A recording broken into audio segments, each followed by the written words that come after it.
I'm Bill Munford, but let's start off right and we'll ask the mayor, Apalachicola mayor, if he'll stand up and lead us all in the pledge of allegiance. Mr. Mayor. Integrity to the flag of the United States of America and to the republic for which it stands, one nation, under God, indivisible, with liberty and justice for all. Thank you all. It said over here I'm supposed to introduce myself. I'm Bill Munford, and I'm the state senator, and I've had the honor and privilege of serving as the state senator for the last 8 years, and it's been a joy and a privilege, and thank you. Thank you for allowing me to serve in this position. Obviously I'm up here by myself. The last time we were here, I said I need to say it again. Halsey Cheers, was appointed to Secretary of the Department of Business and Professional Regulation, and I'm gonna miss Halsey. He and I worked together for 6 of my 8 years, and we shared 9 counties, so that meant we traveled a lot together, and y'all seen us up here a lot, and it's always been a challenge for 2 of us. Only 2 of us represent a lot of these counties, where you have some counties that's got more than 4 or 5 represent, but it's always been a pleasure to work with Halsey. He's a good man and a good person, and doggone it, I miss him. And some people ask, what happened during the session? And right now, you're by yourself, you're short-handed. Well, we're a little short-handed, but we've got a good relationship among the senators, and they help me out, and likewise, over in the House, we've got a lot of good House members that step up, and they help us out as well. So I'm confident that our district is still represented strongly as we ever have been. Of course, you expect me to say that, but I do really believe that we're in good hands. We've got a lot of bases to cover, but I think they're all covered. Thank you again for being here tonight. You recall we were here about a month or so ago, and I told you then there was a little snafu in advertising before, and I said, well, we need to go ahead and have a meeting anyway, and then we'll have another one, which is tonight. So it's always good to be back, and quite frankly, we always look forward to coming down here. There's a good way, a good reason to come down here twice for this session. I hope you know that your comments here are always taken seriously, and some of them may be controversial, some of them may be in opposition to each other, but that's okay too. This is the way the system should work. So again, I'm delighted that you're here. If you have any, if you'd like to speak tonight, we ask that you fill out a blue form, and if you want to speak and you haven't filled out one, come up anyway. And then you can fill out one before you leave. But we'll get started. We'll jump right into it. We got Robin.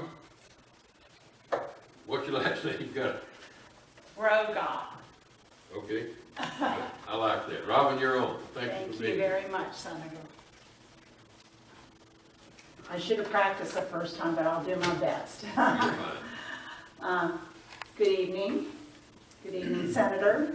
My name is Robin Rogoff. I'm a resident of Apalachicola, and I want to thank you, Senator, for the privilege of hosting you to our city to hear our concerns, and especially, as you say, twice in 1 month, all by your lonesome. That just shows you how much you sincerely care about the needs and concerns of Franklin County citizens. I'm addressing you today, Senator, for myself and also on behalf of a number of other citizens who wish for me to express their concerns in regard to a long-standing, urgent, yet unaddressed problem in our Apalachicola area. Our problem, one that according to EPA has daily health and financial impacts for nearly 5,000 area residents inside and outside of the city limits, as well as the health of our visitors, is our drinking water quality that through the many years now, city sampling and monitoring still contains a level of contaminants called total trihalomethanes that is in exceedance of EPA's maximum contaminant level advisory for healthy consumption or bathing. I'm speaking about drinking water that has not been drinkable or bathable. Over the last 7.5 years, the city has been monitoring this contaminant. May have started sooner, I don't know. Unless we wish to continue to risk our health and the health of our families, we have to buy drinking water or filter it for very expensively at home.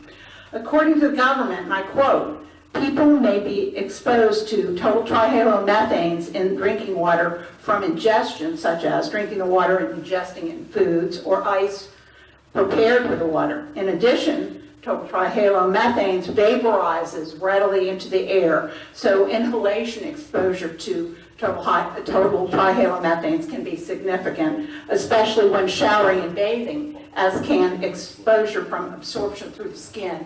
And I did not know that till recently. That was news, but that's from the government website. And the risk, lifetime exposure to elevated levels of total trihalomethanes can increase a person's risk for liver, kidney, or central nervous system problems, and an increased risk of cancer. We're known to be kind of a cancer hotspot here. And individuals' risk increases based upon age, gender, and their overall health and lifestyle choices, and of course, the level of contaminants present in the water. Apalachicola's drinking water has tested as high as 167 parts per billion. That was from the third quarter of 2012, more than twice the maximum contaminant level for total trihalomethanes in drinking water that is set by the EPA. This past year, water sample results were as high as 30% higher than the allowable maximum contaminant level. So, Senator Montford, and I and others are here today to ask for your help in finally addressing this problem before all others. Indeed, we are here asking because we feel that there is no one else we have to turn to at this point but our state legislators. And as it is the state of Florida who has issued the charter to our city for the purposes of primarily providing health, safety, and welfare to its citizens. And since providing safe, drinkable water is the beginning point at which most cities initiate implementation of such a health and safety mission, we feel it is especially appropriate as citizens of Apalachicola. It is our number one priority need that we must humbly ask help from you in addressing today. We are aware, Senator, that no doubt through your efforts, a neighboring representative from District 8, Representative Ramon Alexander, was very kindly and has very kindly and considerately taken up our cause in the current absence, as you mentioned earlier, of a representative of our own in the House this session. He is helping us to address our need through his introduction of House Bill number 9041, Apalachicola Drinking Water Improvements, and Appropriation Project Request number 1286 to the 2019 legislature. If appropriated, we hope that we will have sufficient funding to install reliable carbon filtration technology on our water system to correct our total trihalomethane exceedance levels. But we must get this done this session as our DEP permit expires in 2020.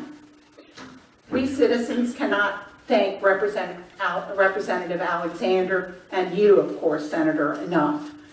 Beyond the positive health impacts, this project would serve all residents in other ways so important to us for a variety of reasons that my fellow citizen, Amy Hersey, will outline shortly.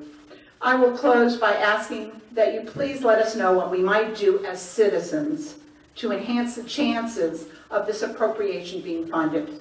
If there are letters that we might write or contacts that we might make, we stand ready, willing, and able to demonstrate our sincere need. Thank you so much, Senator, for hearing me tonight. Thank you, Ms. Brogop. And could you share a copy of your comments there? I tried to take notes, but if you can give us or you can send them to us later. Okay, thank you. Electronically, however you want to do it. All right, I'll do that, probably be easiest. And I'll follow Representative Alexander and share those comments with him as well. And I will send him a thank you. I just learned of this bill the day before yesterday. Thank you. Thank you. Amy Hershey. Hershey. All on the front row here. We got. Yes, sir. My name is Amy Hersey. I'm a citizen of Apalachicola. Senator Montford, first I would like to thank you for coming to our city and hearing our ask of the legislature. It is a great honor and privilege to be standing before you this evening.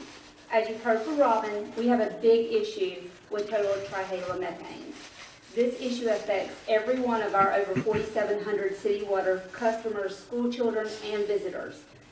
This has been a big issue in our city since before 2010. And in 2013, the DEP issued a consent order for the city to reduce our contamination level in the water or fines would be imposed. In June 2018, the fine started at a rate of $100 per day. Since June, I estimate that we've paid approximately $27,000 in fines with no real plan for a new filtration system. We received one estimate over 4 years ago, and we're asking the state for money based off of an outdated estimate. Why is this issue so important that I, as a citizen, felt the need to bring it before you?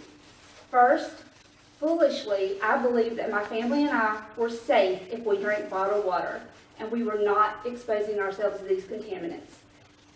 As I further researched the subject, I learned that every shower, every load of laundry, every meal I cook, every dish I wash, I'm exposing my family to this poison. Buying bottled water is not only expensive, but not a solution for our city filtration problem.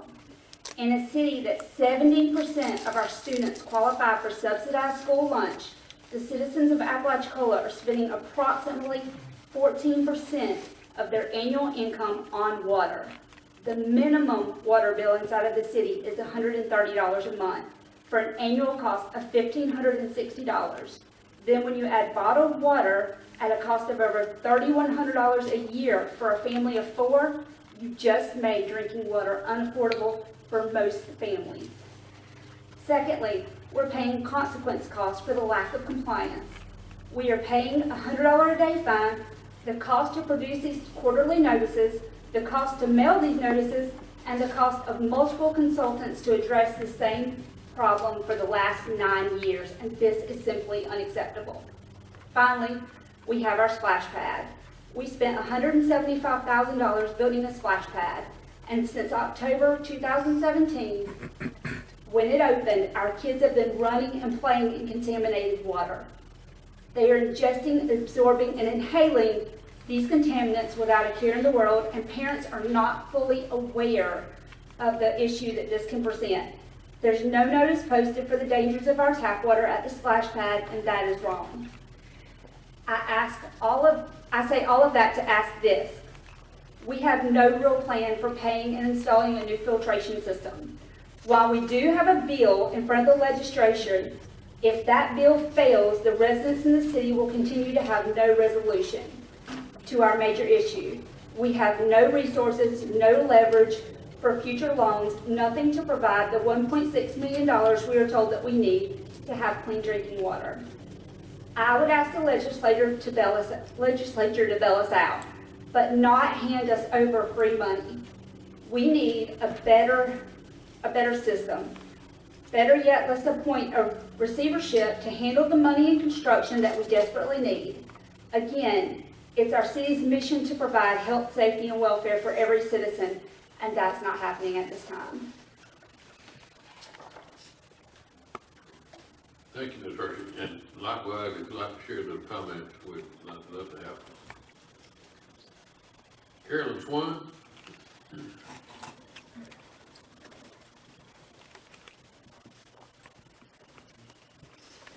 Ms. Swan, glad you're here.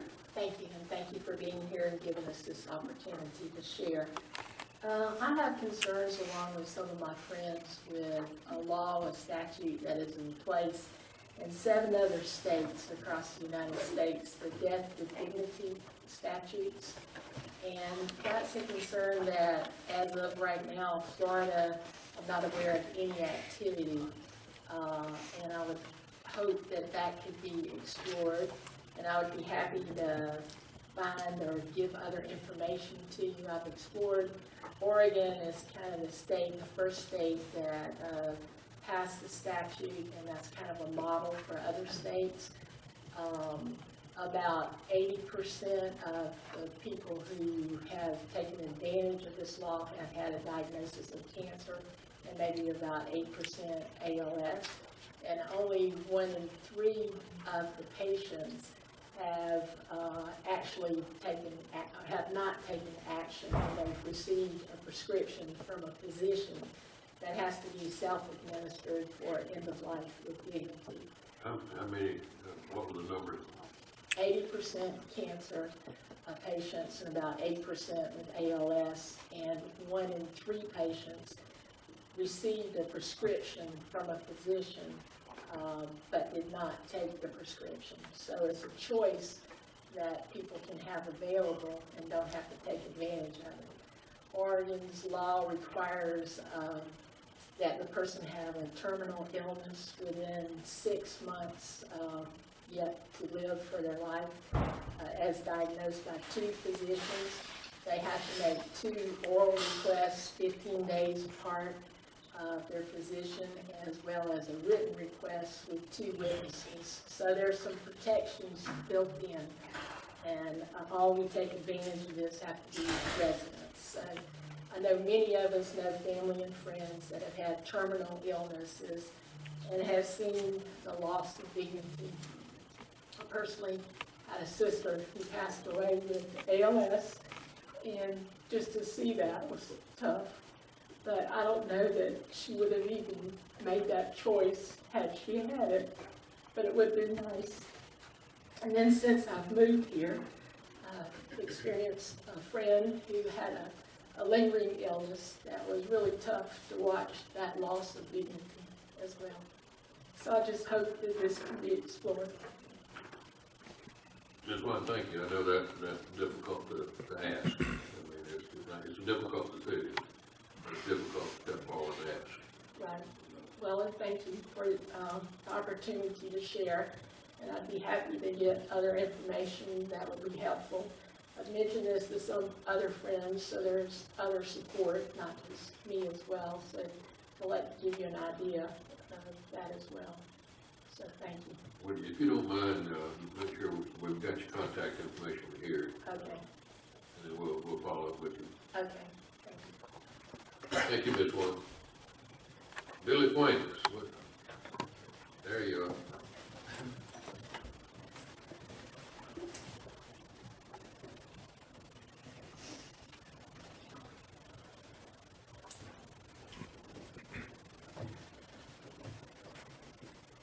Good evening, Senator Mumford. Thank you for the time, and thank you for coming to see us in our small county.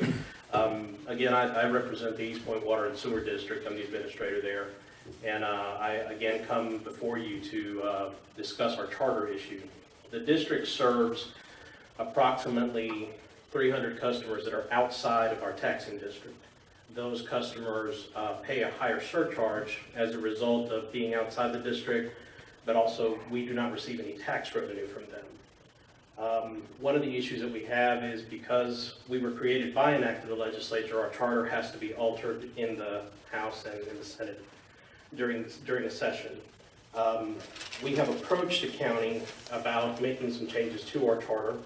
They are positive changes that we need to have. We also need to make some changes from the Universal Districts Act of 1989 that were never made and never changed. We just need some assistance in the House. The charter in and of itself gives us all of our authority, but we lack authority we have no enforcement powers, which is another issue. There are a lot of duplicate connections, but we have no enforcement to do anything about that. I'm sorry, what kind of connection? Duplicate connections where a property has paid for only a single water and sewer tap, but they may have multiple residences on the property. that is something that we passed an ordinance against that, and it is an ordinance within DEP to not do that, but we have no enforcement powers. There's no clear enforcement in any legal document that I've been able to find. But we need assistance with that, and it's also would help us with our boundaries to be able to enforce those things.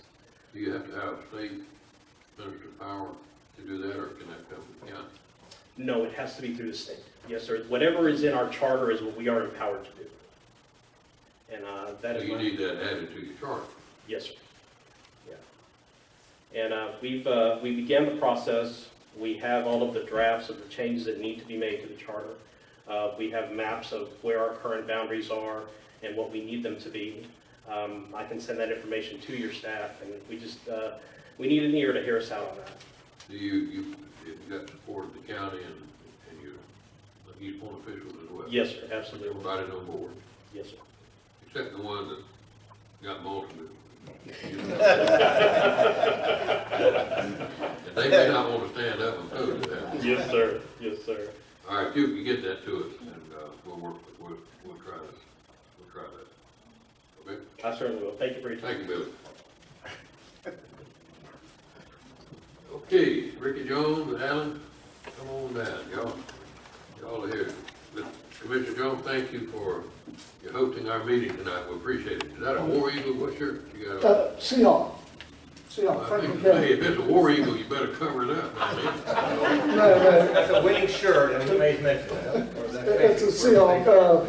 The local high school team just won their regional playoff game. We're headed to the Final Four. That's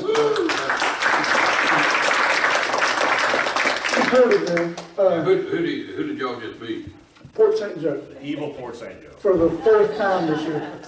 For the fourth time? Yes, sir. But anyway, enough about that. I'm from Bluntstown. We used to hate to play Fort St. Louis. Well, Bluntstown was in the Sweet 16, but they didn't make it to the Final Four. So you're in the Final Four. Yep. Where do y'all go next? Lakeland, Wow. that's where it's played every year. But Well, anyway, let's see, back, I think it was 98, somewhere in there, we stole that tournament from them and played at the Civic Center in Tallahassee. oh yeah? Yeah, we snitched it from them before they even knew what happened.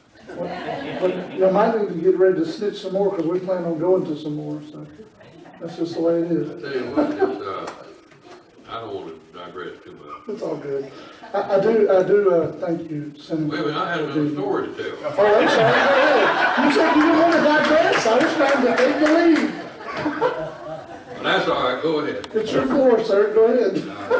Fill out a blue. You're hosting us, go ahead. Now, he's also, he invited us to a fish fry next door too tonight, right? No, that was at the game, sir. That was Last night. That was last, I'm a day late, right? That's why I'm always a day late, sir. Senator Butler, thank you for being here. I'm here on behalf of the county, on behalf of Chairman Noah Lockley, thanking you for coming to our county. And I think you've already heard and will continue to hear that even though you serve a big region and there are multiple counties, the people here are more special and our needs are more pressing. So, That's what St. just said about an hour. well, we just want to be consistent, sir. But from the county standpoint, our two biggest needs that will really serve all of the residents of the county, and we found this out last year to be really true with the impact from Hurricane Michael, different things we have going on. Our EOC is just, it really needs something done with it. It is not adequate in any way, shape, or form. Everything we had during the storm event, during Michael, that were redundancies, they all failed. It is a building that we transformed into an EOC. It was not designed to be that, so that still is one of the things that the county submitted to you guys for hopefully helping the legislature for appropriation. And we still are almost done with our only convention center in the county, which is Fort Crooms Armory. We really need to get a fire suppression system in place. We haven't been told we couldn't use it yet, but that could happen anytime, because the state fire marshal has said that this is a problem, you need to try to get it corrected. So those are the two things from the county standpoint that I know of. And Mr. Pearson will talk to you about some Triumph stuff. Yeah, Senator, those two items were on our request the last time you were here, so they haven't changed, and we certainly support those. I hope you can too. But I just have 3 items to bring your attention. Some of these you should be familiar with. To let you know, in case you haven't, the Triumph Board, which I go to the Triumph Board meetings on behalf of the county, they are looking at assisting the local governments in the area by Hurricane Michael being Franklin, Gulf, Wakulla, and Bay counties, with up to 50% of their tax loss, tax revenues. That Triumph is looking to replace up to 50%, but only up to 50%. They have told us directly that they hope the legislature funds the other 50%. I think you've heard that maybe from Chairman Gates of the Triumph Board. So we just want to support that because it's critical for us, not only for the loss of tax revenue, but there's a component to that that's going to hit all the local governments, and that is the FEMA match. So even without the local, even if we get all the reward of the revenue stream, we still have a 12.5% local match to pay to FEMA to assist us in recovery. And in the case of Franklin County, we have approximately $8 million worth of damages where we are seeking FEMA reimbursement for. Well, 12.5% of $8 million is $1 million. We have $1 million in reserve, and that's all we have. In fact, that's what we started with. We're down to $500,000. We've already spent half of that in overtime and other expenses trying to recover immediately after the storm. So we certainly want to support, I hope you'll support the Triumph effort by matching that with a legislative effort. And then the governor could come up and do a support local waiver for the 12.5% match for all the local governments. We haven't heard any word on that yet. I don't think it's something the legislature can start, but I hope you would support that if the governor promotes that, because it's going to be a big cash outflow for all of us.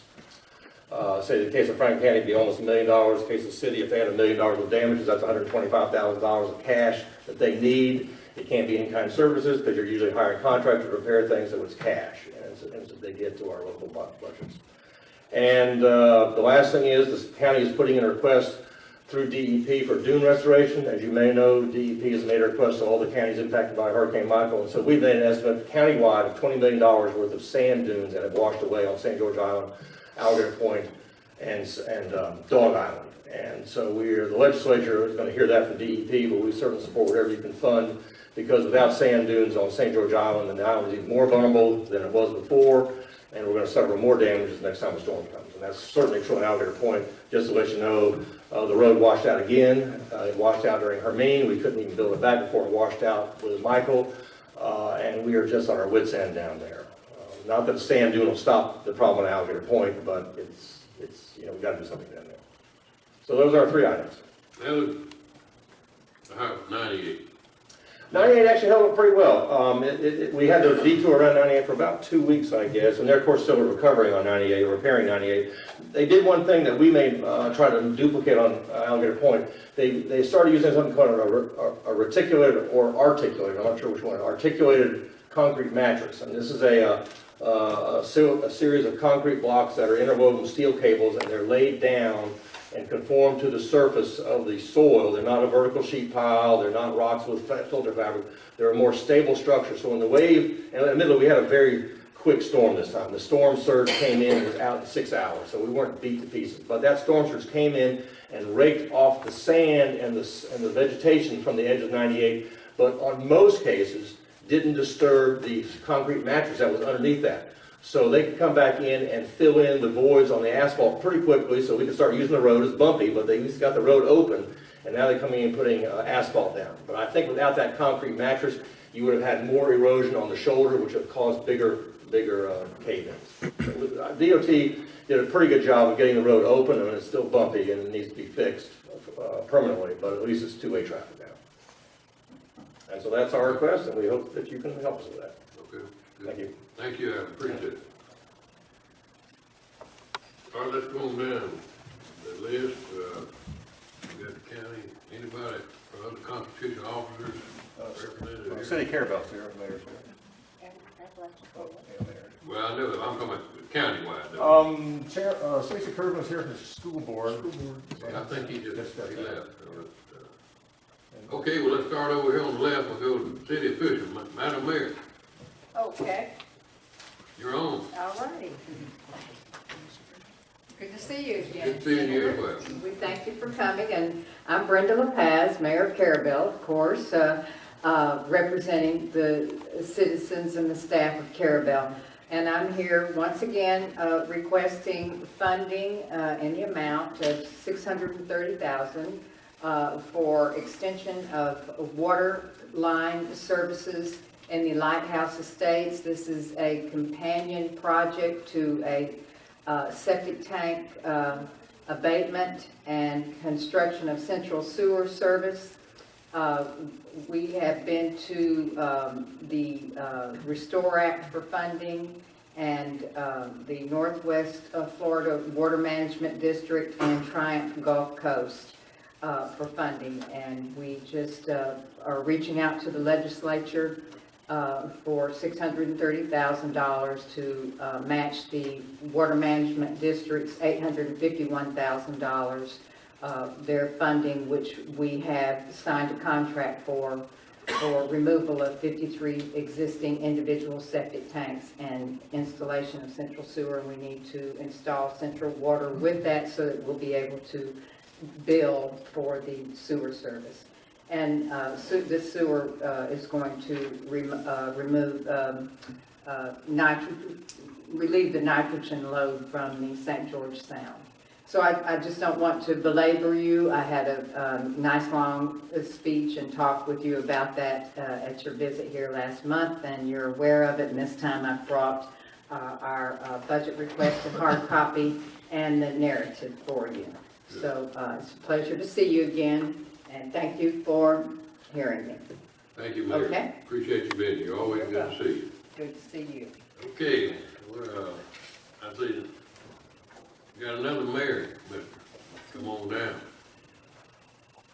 I'm hiding back in the back, Senator. But I do I want got my eye on you. I do want to ask my fellow city commissioners to stand with me if you don't mind. That'd be great. Come on down.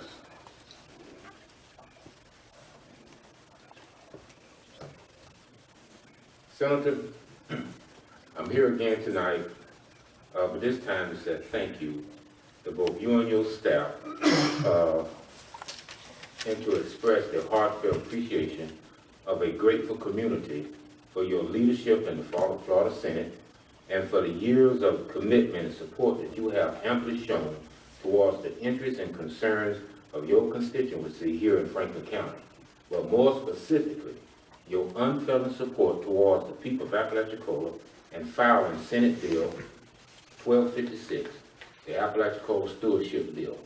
We believe the filing and hope for passage of this bill, along with its counterpart, House Bill 921, to be a very momentous and historic occasion for the city of Apalachicola.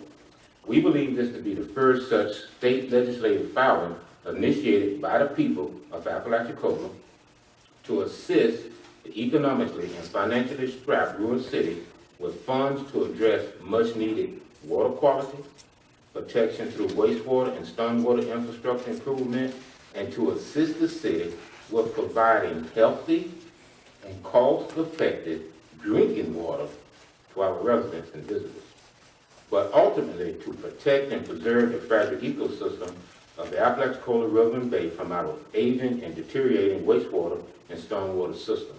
Both river and bay are critical state and national environmental concerns. Therefore, once again, and on behalf of the people of this grateful community, I wholeheartedly thank you for filing our bill, and rest assured that the city's presence will be felt in Tallahassee at every committee stop to help carry this bill across the finish line for the people of Apalachicola. And I have here some letters from our students at Project Impact that's actually addressed to you, and thank you, Senator. Mr. Mayor, thank you. I'm not through yet. Not yet, I got a little bit more to go. Well, always, if you keep on, you're on a good track here. All right. And also, I have some people from the Apalachicola Main Street, the Apalachicola Community Redevelopment Agency, the Apalachicola Artificial Reef Association, many residents, members from the Mayor's Advisory Committee, and our good people from Project Impact that's here tonight supporting this measure. And we just want you to know that we welcome all voices concerning the issues facing the city. So I thank anybody that want to lend their voices to to underscore and put in quotation the importance of passing this bill. Thank you, sir. Thank you, Mayor, and that's a very good position, and I think we've got a good chance to get to the cross finish line. We're gonna work hard on it.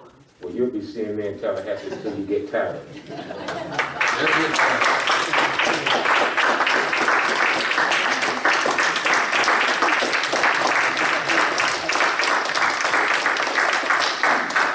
Thank you, I'm gonna come back next month. Okay, I'm looking around the room, anybody else would love it? We're not in any hurry. Okay, well, let me sum up just a minute. Of course, I need to talk about the hurricane just a little bit, but I want to emphasize again, y'all heard me say this before, but that's the challenge that rural counties and cities, municipalities, the challenge that we're having, especially in North Florida. If you look at the challenges, if it's education or if it's health care or if it's infrastructure, whatever it is, the rural parts of Florida are hurting, quite frankly. And that was before the hurricane. And if you look at, and there's a reason for that, I think, and that is if you look at the way our tax structure works, if you take Liberty County, which is, right next door here, 1 mill raises about $175,000, I believe. And then 1 mill, just for comparison, in Leon County will raise, I think it's 175 million, I believe. And Leon's not rich, but if you take counties like Liberty, Franklin, you got a lot of the property off tax roll, but not even taxed. So your ad valorem taxes are so, your revenue is so low. It's hard for you to provide the services that not only people expect, but what they need, and that's important. So I believe that the state has a role to look for ways, whether it's a sparsity factor or whatever it might be, to be able to help rural Florida not only survive but prosper as well. And hopefully, our Triumph money will help with that, some economic development. But we've got a long way to go. All of you noticed that. And we've been, since former Governor Scott was here, we've been pushing jobs, which is fine. I think that's a good thing. But I had on more than one occasion an opportunity to say, well, Governor, I don't know where those jobs are going, but they're not coming up here to rural North Florida. As a matter of fact, the Florida Chamber of Commerce did a study a few months ago that showed that there are fewer jobs in rural Florida, in our rural counties today, than there were 5 years ago. And if you look at it, the jobs are a good indication of the health of the community. Fewer jobs mean fewer families, which means fewer students in school, it means fewer taxes are being paid, and so on. And so I believe we as a state have an obligation to help rural Florida, not just piecemeal, if you will, but all of rural Florida. And you may ask me, well, how can you do that? I'm not sure. I'm not an economist. I'm an old former educator, but I do believe that there's a way to do this, and I believe that the Florida legislature, specifically the Florida Senate, is aware of this issue, and I think I've only got one session after this, but I believe that we're moving in the direction of recognizing and doing something about the challenge that we're facing in rural Florida. Let me talk just a minute about the hurricane. We all know now, of course, that the part of Florida that the hurricane hit, we're in a very unique part of Florida. We're in a unique part of this country, and a lot of us are here because of what makes it unique. And Hurricane Michael was a unique storm. Who would ever imagine that it would be as forceful 50, 75 miles, 100 miles in as it was. It was not only say a freak storm, but it was unique. A unique storm hit a unique part of Florida. The eye of the storm basically looked like almost right up the Polar River. And you know, if you haven't taken a tour around, take a day and just make a tour around. And quite frankly, every time I go with Bay County yesterday, over at the Gulf and Calhoun earlier today, and Liberty. Every time I go, I see something else that makes me, gives me chill bumps just seeing the devastation. You have, trees that are 100, 200 years old, just flattened. You have homes that have been severely damaged and are still being occupied. Ryan and I, when we came over, we took a little tour around some communities, and Ryan was quite moved by the fact of the living conditions that a lot of people are in there. And of course, the question is, well, how the state, how the country, do we respond to that? And so we have an obligation, I believe, legally, and I think we have a moral obligation to step up and help this part of Florida. And it's going to be a tremendous undertaking. And my numbers maybe not be quite as up to date as they were, but 3 or 4 weeks ago, I was told that if you take Hurricane Irma, we picked up 1.7 million tons, a million cubic yards of debris. At that point in time, we had already picked up 25 million cubic yards of debris just in Bay County. Now, if you go back, if you've noticed, you pick up debris, and the next day or 2 or 3 days, there's more debris in the same spot. And I think what's happening, of course, and what I've heard is, that first wave, you bring out reasonable sized trees and limbs and whatever. Now they're pulling out those stumps, that trees that are 100, 200 years old, they're dragging them out, which they shouldn't. So we have an obligation to recognize that this is a unique challenge that we're facing, and it's going to require some unique solutions, meaning we may have to well request and work for extensions of time, maybe with FEMA or with the state or whatever, because I got a call yesterday from a business in another county that said, he said, I own a commercial property here and I've got so much debris out front, and he sent me a picture of it, and I mean, it would take 3 or 4 big dump trucks to carry it off. And he said, people think it's a garbage dump now, and they're dumping the household garbage in there, so it's getting bigger.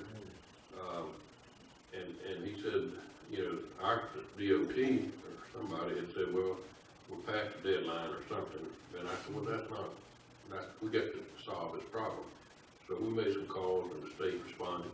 And so it's those kinds of solutions. We've got to recognize that these are unique problems going to require unique solutions. And I believe that the Florida legislature, and I'm convinced that Congressman Dunn and Lawson and our 2 state senators, U.S. senators, are convinced of that as well. So I'm hoping, for good. Hope that it'll work. I'm glad that Triumph has stepped up and has taken some part of a role in addressing these issues as well. So, with that in mind, if no one has any further comment, I appreciate y'all being here tonight. I know I apologize I had to have 2 meetings, but again, it was fun coming out and coming down here. So, God bless you. Have a good evening, and we'll see you on the next round.